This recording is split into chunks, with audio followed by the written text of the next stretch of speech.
Thank you, Tony, and thank you, Adriana, and others for inviting me to come. I'm going to talk briefly about two things. One is the notion of cruelty, and the other is what I call a language for humanity. The issue really is about cruelty coupled to cowardice. The appalling cruelty of an American government that seeks revenge on anyone who exposes the truth about the murder and mayhem that they committed in Iraq and Afghanistan. It's a cruelty that you can see that nurtured a secret jury for nearly 6 years trying to concoct charges against Julian Assange in some building in Virginia.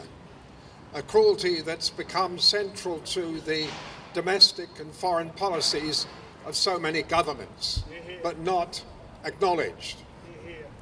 Then it's the cruelty of the compliant British government, which parades and has for years the notion of justice before us. I've spent part of my career in and out of the very court that Julian is appearing in this morning, the Central Criminal Court in London, known as the Old Bailey. For the most part, it is about a theatre of the absurd, which is paraded as justice. The rules of law, in some ways, are used as a camouflage for what is really happening. Again, it's about revenge against somebody who exposed the cruelty of the establishment, a cruelty that demanded that Julian should have something like 5 or 6 times as long in jail for skipping bail as any normal skipper of bail. A cruelty that allowed the British government to be persuaded by the government of Sweden, they're all compliant, that he should be arrested, taken from the Ecuadorian embassy and put in Belmarsh for the past year. Bogus charges. On completely bogus charges. It's great to have somebody giving me the script to my right. If you've got any more brilliant ideas, I'll adopt them. But it's also... It's not just cruelty, sir. Yeah. It's also crimes of public officials. I'm coming to that. That's the last point I was going to make. It's okay. It's also, look, let's be clear, it's the cruelty and the cowardice, with some exceptions, like Andrew Wilkie, of the people in the government in Canberra. The deference to America, the deference to the British government shown by the cowards in Canberra is a blot on the public record of Australia. Again, it's camouflaged by an institution called DFAT, in which we are constantly assured that Australians in trouble will receive all the support necessary from the Consulate of Australia. It appears in retrospect to mean almost nothing. So that the failure of Australian government officials to speak up for David Hicks, for Julian Assange, or for the people imprisoned in Israeli jails. So the cruelty is central to the domestic and foreign policies of the United States, the United Kingdom, and unfortunately, cowardly Australia. Frequently, when I go to Canberra, I try to persuade politicians that a touch of courage would be good for their mental and physical health. That they should take the risk of standing on principle, because I've said to them, look, it would be good for you. You should try it. It's almost better. It's better than an aspirin. Now, the final points I want to make concern what I call the language of humanity, a language for humanity. And your presence here today and what I heard Father Dave saying is about a language for humanity.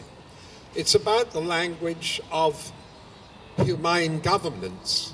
We're here in a way to plea not merely for Julian's immediate release and return home, but for a sense of humane governance that would deal with all the human rights abuses that have led to the taken for granted attitudes towards his imprisonment. And we have to have this language, because if we don't have the language, we can't envision a better post-COVID socially just future. It's also the language of human rights. That doesn't mean deference to law, but that means the struggle to express human rights in every possible context, every day. It's what the wonderful German poet Bertolt Brecht called the bread of justice. And he said justice was the bread of the people. And just as daily bread is necessary, so is daily justice. And then he added, it is even necessary several times a day.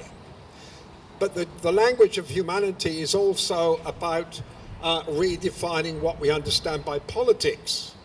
Again, we need to persuade the people who enter politics that they must learn to know how to use power in a life-enhancing and non-destructive way. Not the kind of bullying, imprisonment, punishment for all time mentality that has seen Chelsea Manning chronically abused by the Americans and Julian also locked up.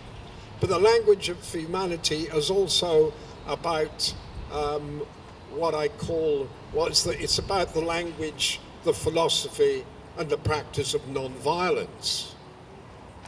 Again, it's something that's not because what we're seeing is Julian the victim of a taken for granted assumption that mine has to be bigger than yours, that we have to be, and you know, I can see some grins going around because certainly it's got sexual connotations. You know, when I witnessed the fascination in theocracies for flogging people, the idea that it's got I'm diverting a bit, the idea that it's got a religious connotation is a complete nonsense.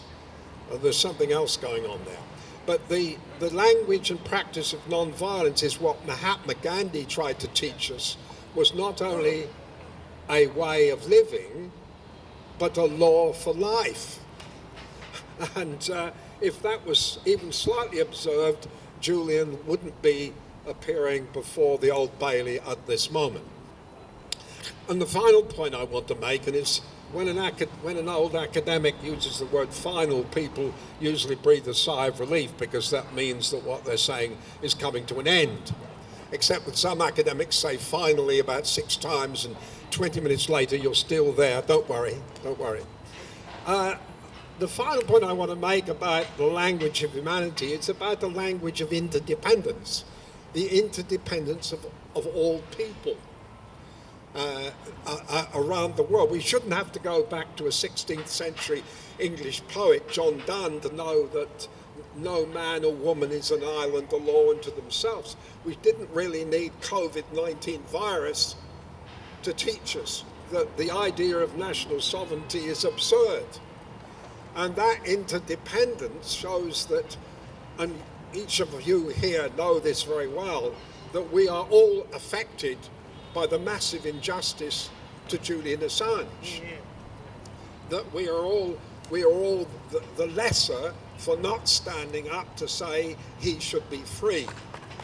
And in a way, a wonderful indigenous poet, Ujuru Nunukul, wrote about this with enormous foresight 70 years ago in a poem called All One Race. I'm for humankind, not colour jibes. I'm international, never mind tribes. I'm international, never mind place. I'm for Julian Assange, all one race. And that's the last time I'm going to say final.